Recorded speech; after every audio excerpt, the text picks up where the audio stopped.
Hello guys, AB কমটেক চ্যানেলে সকলকে জানাই স্বাগত। এই ভিডিওতে আমরা এক্সেলের একটি বিশাল ট্রিক সম্বন্ধে দেখে নেব।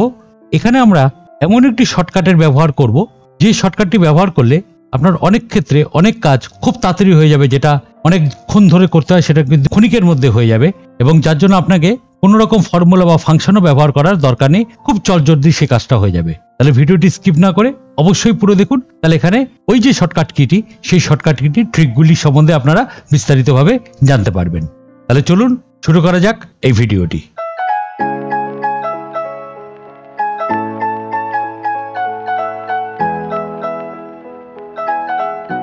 যেমন দেখা যাক, এখানে আমাদের কিছু নাম দেওয়া রয়েছে, এবং সেই নাম থেকে আমার যদি খালি ফার্স্ট নেম নিতে হয় বা খালি লাস্ট নেম নিতে হয় বা নামটির সঙ্গে অন্য কিছু লিখতে হয়, তাহলে আমাকে এখানে খালি মনে করে নিই পাশে আমি এখানটায় খালি ফার্স্ট নেমটি লিখে দিলাম, একজনের প্রথম জনেরটা লিখে আমরা যদি এখানটায় কন্ট্রোল ই প্রেস করি, তাহলে দেখুন সবার ফার্স্ট নেমটি এখানে পরপর চলে আসছে। একইভাবে আমি যদি এখানটায় লাস্ট নেম লিখি, আলাদা করে খালি আমার লাস্ট নেম দরকার, লিখে এন্টার দিলাম। তারপরে আমরা যদি কন্ট্রোল ই প্রেস করি, তাহলে দেখুন লাস্ট নেমগুলি সব চলে আসছে। এবার আমরা যদি চাই যেটার সঙ্গে অন্য একটি কোনো ওয়ার্ড যুক্ত করে দেবো, যেরকম মনে করা যাক এখানটা আমরা লিখে দিলাম, লিখে এন্টার দিলাম। এবার যদি আমরা এখানে কন্ট্রোল ই দিই, তাহলে দেখুন এখানে সবার আগে থ্যাঙ্কস কথাটি চলে আসছে। বা যদি আমরা এখানে খালি ফার্স্ট নেমের সঙ্গে থ্যাঙ্কস দিতে চাই, তাহলে এখানটা লিখে দিলাম, এখানটা ফার্স্ট নেমটি দিয়ে দিলাম, লিখে এন্টার দিলাম। তারপরে প্রেস করলাম কন্ট্রোল ই, তাহলে দেখুন সবার সঙ্গে ফার্স্ট নেমের সঙ্গে থ্যাঙ্কস কথাটি চলে আসছে। কোনো কোনো ক্ষেত্রে আবার লাস্ট নেম আগে লিখতে হয়, তারপরে ফার্স্ট নেম লিখতে হয়। যেমন এই ক্ষেত্রে আমি লিখে দিলাম, লিখে এন্টার দিলাম। এবার প্রেস করলাম এখানে কন্ট্রোল ই, প্রত্যেকটি নামে দেখুন লাস্ট নেমটি আগে চলে এসেছে, তারপরে ফার্স্ট নেমটি চলে এসেছে। প্রথম ট্রিকটা অবশ্যই বুঝে গেছেন। এবার চলে আসি তাহলে দ্বিতীয় ট্রিকে। মনে করা যাক এখানে নামের সঙ্গে আমাকে কিছু সেন্টেন্স লিখতে হবে, প্রত্যেকের নামের সঙ্গে একটা সেন্টেন্স থাকবে, একই সেন্টেন্স সবার নামের সঙ্গে থাকবে। তাহলে মনে করা যাক আমরা এখানটা টাইপ করে দিলাম, এখানে এই সেন্টেন্সটি হবে, এটা প্রত্যেকের নামের সঙ্গেই হবে। তার জন্য এখানে সেন্টেন্সটি লেখার পর পরের লাইনে আমরা এখানটা প্রেস করে দিলাম কন্ট্রোল ই, তাহলে দেখুন প্রত্যেকের নামের সঙ্গেই এই একই সেন্টেন্স চলে এসছে।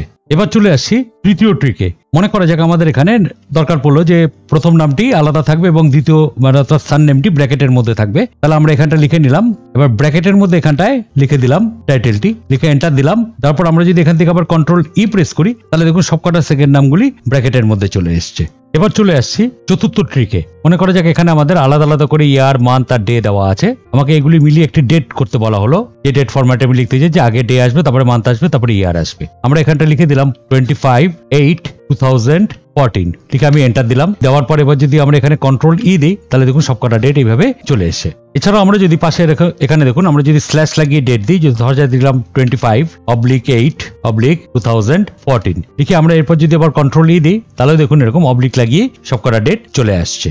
এবার চলে আসছি পরের ট্রিকে। মনে করা যাক এখানে কিছু মোবাইল নাম্বার দেওয়া আছে, এই মোবাইল নাম্বারের পাশে আমাদের এখানে প্রত্যেকটা মোবাইল নাম্বারের পাশে +91 দিতে হবে। তার আগে আমরা কি করে নিচ্ছি, এই কলামটাকে পুরো টেক্সটে কনভার্ট করে নিচ্ছি। এখান থেকে আমরা ক্লিক করে এখানে টেক্সটে কনভার্ট করে নিলাম। এবার আমরা এখানটা লিখে দিলাম +91, এটা গ্যাপ দিয়ে 9874512549, লিখে এন্টার দিলাম। এবার আমরা যদি এখান থেকে কন্ট্রোল ই প্রেস করি, তাহলে দেখুন প্রত্যেকটা নাম্বারের পাশে +91 চলে এসেছে। আবার অনেক ক্ষেত্রে কি হয়, মোবাইলের প্রথম 5টি নাম্বার থেকে পরের 5টি নাম্বার আমরা XX দিয়ে বা স্টার দিয়ে আমরা দেখাই। এক্ষেত্রে আমরা এখানে কলামটিকে পুরো টেক্সটে কনভার্ট করে নিতে পারি। তারপর আমরা এখান থেকে লিখে নিলাম 98745, এবার এখানে আমরা 5টা X দিয়ে দিলাম, লিখে এন্টার দিলাম। দেওয়ার পর আমরা যদি এখান থেকে আবার কন্ট্রোল ই দিই, তাহলে দেখুন প্রত্যেকটা নাম্বারের সঙ্গে লাস্টে X গুলি বসে গেছে।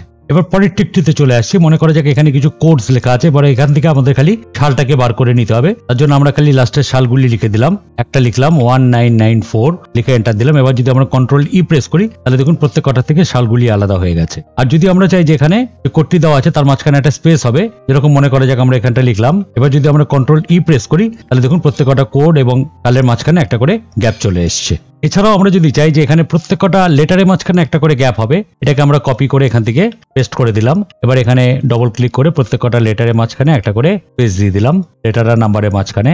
এবার আমরা এন্টার দিলাম। দেওয়ার পর আমরা যদি এখানে কন্ট্রোল ই দিই, তাহলে দেখুন প্রত্যেকটা লেটার আর নাম্বারের মাঝখানে একটা করে স্পেস চলে এসছে। এবার চলে আসি পরের ট্রিকটিতে। আপনারা নিশ্চয়ই সবাই 3 Idiots মুভিটা দেখেছেন। এখানে আমির খান তার দুই বন্ধুর নাম এরকম কোড দিয়ে লিখেছিল। আমরা যদি চাই এখানে কোডের থেকে খালি নামগুলোকে আলাদা করবার জন্য, ধরুন আমি এখানটা লিখে দিলাম RAJU রাজু, লিখে এবারে আমরা যদি এখানে কন্ট্রোল ই প্রেস করি, তাহলে দেখুন পরেরটিও চলে আসছে। এছাড়াও আমরা যদি চাই এখানে যে কোডটি আছে তার থেকে খালি লাস্টের নাম্বারগুলি নেব, তাহলে এখানে আমরা একটি নাম্বার লিখে নিলাম। লিখে নিয়ে আমরা যদি কন্ট্রোল ই প্রেস করি তাহলে দেখুন পরেরটিও চলে এসছে। আবার মনে করে যে এখান থেকে আমি কোডটি খালি রেখে দেবো, মাঝখান থেকে নামটি মুছে দেবো, এটাকে আমরা কপি করে এখানটায় নিয়ে এলাম। নিয়ে এসে এখান থেকে যে নামটি আছে এই নামটিকে সিলেক্ট করে এখান থেকে ডিলিট করে দিলাম, দিয়ে এন্টার দিলাম। এবার যদি আমরা কন্ট্রোল ই প্রেস করি তাহলে দেখুন পরেরটিও চলে এসে মাঝখান থেকে নামটি বাদ হয়ে গেছে। তাহলে এই যে শর্টকাটটি আছে দেখে বুঝতেই পারলেন এটি খুবই পাওয়ারফুল, কিভাবে শর্টকাটটি কাজ করে।